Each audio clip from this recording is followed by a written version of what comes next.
Ok. Bonjour Hugues, bonjour Nicolas. Tout d'abord, et comme mes précédents collègues orateurs, effectivement, je tenais à remercier le comité d'organisation des JRR de me donner la chance justement de communiquer là sur les résultats de l'étude qui a été réalisée pour la validation de mon Master 2 là, à l'Université de Lille. Et comme tu l'as si bien dit, justement, portant sur les facteurs, donc sur le temps de récupération de l'alimentation suffisante et la durée d'hospitalisation chez le nourrisson de moins d'un an, du coup, hospitalisé pour bronchiolite aiguë. C'est une étude rétrospective qui a été réalisée au centre hospitalier du Havre sous la direction du docteur Yann Combray. Donc, peut-être quelques points là pour remettre dans le contexte. Effectivement, rappeler que la bronchiolite, c'est l'infection virale la plus fréquente des voies respiratoires inférieures chez le tout petit. En France, en tout cas, quelques chiffres clés. Un tiers des nourrissons de moins de 2 ans sont touchés par la bronchiolite chaque année et 2 à 3% des moins d'un an vont être hospitalisés. Ça représente entre 10 000 et 15 000 patients par an sur une durée médiane d'hospitalisation de 3 jours pour la France. Et il faut savoir, effectivement, une grande majorité, ce sont les tout petits, car 40% sont âgés entre 0 et 2 mois. Rappelez aussi que la bronchiolite, c'est avant tout un diagnostic clinique, et essentiellement, qui a été très bien décrit dans l'étude de Florin et associés en 2017, qui est publiée dans le Lancet. Donc là, ce sera sur la gauche, effectivement. Et vous rappelez aussi que les passages pour hospitalisation en France métropolitaine, nous, on a eu une évolution de la législation en 2004 qui fait que du coup, on va dire que l'épidémie de bronchiolite est plutôt maîtrisée et chaque année, finalement, est assez stéréotypée, à l'exception, finalement, de la saison 2020-2021 qui a été fortement marquée, je pense, par la pandémie de Covid-19. Le support nutritionnel, on va en parler. C'est vrai que finalement, il n'était pas souvent abordé par le passé. Effectivement, les recommandations de bonnes pratiques francophones sont assez évasives sur le sujet. Et en tout cas, en France, il fait apparition dans la Haute Autorité de Santé sur les nouvelles recommandations de 2019, car maintenant l'alimentation est intégrée dans l'échelle d'évaluation clinique de la bronchiolite.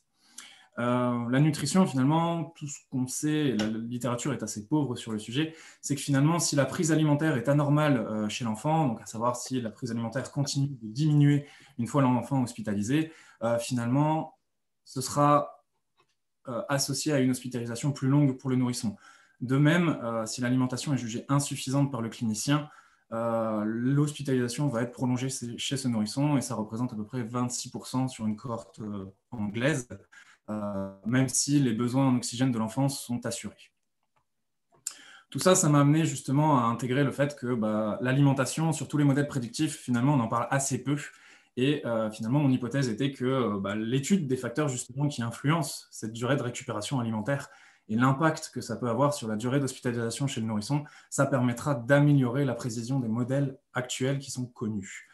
Mon objectif, du coup, c'était d'identifier les facteurs associés au délai de récupération de l'alimentation suffisante, avec une médiane à 1 jour dans ma cohorte, et ceux associés à la durée d'hospitalisation de 3 jours, qui est finalement la médiane française que je vous présentais tout à l'heure.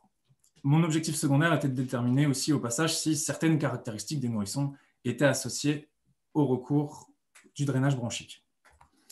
La problématique, finalement, c'est mon titre de présentation, donc je vais passer assez rapidement dessus, finalement. Donc, vous l'avez compris, la durée de récupération alimentation et de manière succincte, également la durée d'hospitalisation. Pour ce faire, nous avons réalisé une étude de cohorte rétrospective en monocentrique, donc à l'hôpital Jacques Monod au Havre, sur l'ensemble des patients qui ont été hospitalisés entre septembre 2018 et février 2021. Mes critères d'inclusion sont finalement assez brefs, c'est-à-dire tous les nourrissons âgés de moins de 12 mois et hospitalisés pour bronchiolite pendant une durée minimale de 24 heures. Mes critères de non-inclusion étaient donc ceux qui étaient âgés de plus de 12 mois, ceux hospitalisés pour moins de 24 heures sur la durée d'étude, ou ceux qui ont été réadmis pour bronchiolite sur cette même période. L'extraction des données a été assez rapide finalement, le logiciel utilisé au centre hospitalier du Havre étant le logiciel Sillage. Le département d'information médicale m'a fourni l'ensemble des patients qui ont été hospitalisés sur la période d'étude. Et suite à ça, l'algorithme de sévérité clinique qui a été utilisé est le dernier en date, c'est-à-dire celui vraiment des recommandations de la HAS de 2019 que vous voyez affiché à l'écran. En ce qui concerne l'alimentation suffisante, là, ça a été un peu plus compliqué à terminer. Sinon, on n'a pas de mesure fixe, en tout cas, pour l'alimentation suffisante du nourrisson. On s'est intéressé à ceux qui étaient nourris exclusivement avec du lait artificiel, donc au biberon, c'était plus simple à mesurer. Et pour la référence, du coup, pour l'alimentation suffisante, je vous passe le calcul, mais grosso modo, nous avons pris la norme de Scofield, qui est celle utilisée par l'OMS, et on a déterminé que l'alimentation suffisante correspondait à 70% de la norme d'Aper, la norme d'Aper étant celle utilisée en clinique courante pour déterminer justement le volume du biberon à donner à un enfant. Une fois le volume d'alimentation suffisant obtenu sur 3 prises consécutives, ça nous permettait de calculer justement la durée de récupération alimentaire chez ce nourrisson. La durée de récupération alimentaire et le séjour hospitalier de manière conjointe, finalement, et quels paramètres d'association ont été comparés? Eh bien, les données cliniques de l'admission aux urgences pédiatriques, notamment les sous-critères nécessaires pour l'évaluation de la sévérité clinique déterminés par la Haute Autorité de Santé que je vous présentais juste avant, les données anthropométriques et comorbidités qui sont déjà identifiées dans la littérature et sur l'ensemble des traitements, notamment avec une attention particulière au drainage bronchique. Concernant les statistiques, on a donc réalisé dans un premier temps une régression logistique univariée avec une dichotomisation en tout cas de nos critères. Donc pour la récupération alimentaire, on a pris la médiane de 1 jour. La durée d'hospitalisation, c'était également la médiane de 3 jours, comme je vous le disais. L'ensemble des variables significatives ont été intégrées ensuite dans un modèle multivarié pour chaque critère de jugement et de manière séparée, une dichotomisation de notre cohorte entre ceux qui ont eu un drainage bronchique régulier, au moins un toutes les 48 heures, et ceux qui ne l'ont pas eu. Voilà. Concernant nos résultats, effectivement, donc sur ma période d'études, au total, 652 patients ont été hospitalisés à l'hôpital Jacques Monod. N'ont pas été inclus 174 pour les critères que je vous évoquais juste avant. Et sur les 478, par contre, pour la durée de reprise alimentaire, n'ont été exploitables que 268. Effectivement, l'allaitement maternel ne pouvant pas être mesuré en millilitres et l'alimentation mixte apportant un biais, on a dû là aussi ne pas inclure ces patients pour ce critère de jugement-là, sachant que pour la durée d'hospitalisation, là, l'ensemble des patients inclus, il n'y avait pas de données manquantes, on a pu donc traiter les 478 pour ce critère-là. Vous présentez la cohorte d'une manière très succincte finalement. Mon âge médian était de 3,2 mois. J'avais 55% de garçons. En ce qui concerne les comorbidités, j'avais 14% de prématurés et j'avais 20% des nourrissons qui présentaient une forme d'atopie familiale. Concernant la clinique, finalement, l'évaluation clinique de la bronchiolite était grave dans 52% des cas. Et pour les traitements, 57% des nourrissons ont été placés sous oxygénothérapie et 42% ont bénéficié justement de bronchodilatateurs.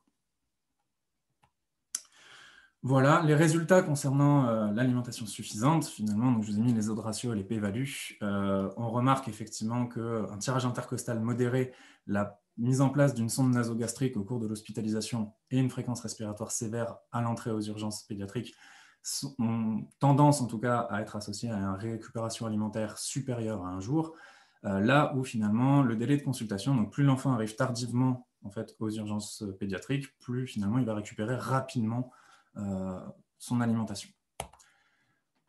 Ce dernier critère s'inverse en tout cas au niveau de la durée d'hospitalisation parce qu'on remarque aussi que plus la consultation est tardive, finalement plus l'enfant va être hospitalisé sur une longue période. De la même manière, s'il bénéficie d'oxygène, l'hospitalisation sera plus longue. Si le critère est grave, là aussi l'hospitalisation sera plus importante. De même pour le tirage intercostal. Là où on remarque aussi, c'est que l'âge, finalement, est un facteur protecteur. C'est-à-dire que plus l'enfant est âgé, plus il est vieux, au plus l'hospitalisation sera de courte durée. Mon critère secondaire, finalement, concernant le drainage bronchique régulier, ce qu'il faut noter, c'est que finalement, ceux qui bénéficient de kinésithérapie respiratoire sont plus âgés et donc plus gros, consultent généralement plus tard et ont plus de traitements de bronchodilatateurs comparé à ceux qui ne vont pas bénéficier d'un traitement kinésithérapie, qui vont avoir finalement des constantes cliniques plus sévères et aussi la pose d'une sonde nasogastrique pour leur hospitalisation. Voilà, très succinctement pour mes plans de discussion, finalement, la durée de reprise alimentaire qui a été difficile à quantifier, effectivement, parce qu'on n'a pas de mesure précise par rapport à ça. On a beaucoup de nourrissons en fait, qu'on a dû ne pas inclure, pour la simple et bonne raison que finalement, la vraie recommandation de l'OMS en ce qui concerne l'alimentation, c'est l'alimentation maternelle, donc l'allaitement maternel, jusqu'à 6 mois. Donc, c'est vrai que sur l'échantillon de ma population, en tout cas, il y en a une bonne partie qui était pas évaluable. Concernant la sévérité clinique, ce qui est intéressant, c'est que justement, la HAS proposait un nouveau score qui n'avait pas encore été évalué. Et là, justement, on se rend compte que la sévérité clinique grave est associée à une durée de séjour prolongée. Ça, c'est assez intéressant. tout simplement parce que ce sont les premières données sur cette nouvelle grille. Maintenant, on peut aussi le discuter, parce que finalement, la sévérité clinique grave est surtout associée à la détresse respiratoire, notamment le tirage intercostal et la mise sous oxygène. Donc, ça pourrait nécessiter éventuellement un travail prospectif pour préciser un petit peu tout ça. Et au final, pour la comparaison, drainage bronchique ou non pour le nourrisson, on se rend compte finalement que ce qui intervient, c'est surtout la subjectivité des professionnels de santé, effectivement. Nous n'avons pas de lien avec le drainage bronchique, que ce soit sur la durée d'hospitalisation ou que ce soit sur la récupération alimentaire. Et donc finalement, l'indication au drainage bronchique chez le nourrisson est moins grave, oui. On se rend compte que finalement, ils sont plus âgés, ils sont plus gros, les constantes sont meilleures. Donc c'est surtout eux qui vont bénéficier du drainage bronchique, en tout cas dans notre cohorte. Donc, un travail sur l'identification des sous-groupes de patients répondeurs pourrait être pertinente à l'avenir. Voilà, je vais conclure assez rapidement. Effectivement, malheureusement, nous n'avons pas mis en évidence de facteurs indépendamment associés à la durée de récupération alimentaire lors du séjour hospitalier, mais on a quand même 5 critères cliniques qui, eux, sont associés à une durée de séjour prolongée pour le nourrisson atteint de bronchiolite. Et finalement, ma population ayant bénéficié d'un drainage bronchique régulier présentait un état clinique moins sévère à l'admission, et malgré cela, il n'y a pas de différence significative cliniquement pertinente observée sur la durée d'alimentation et la durée d'hospitalisation de tout groupe. Voilà, je vous remercie de votre attention, et si vous avez des questions, j'y répondrai avec plaisir.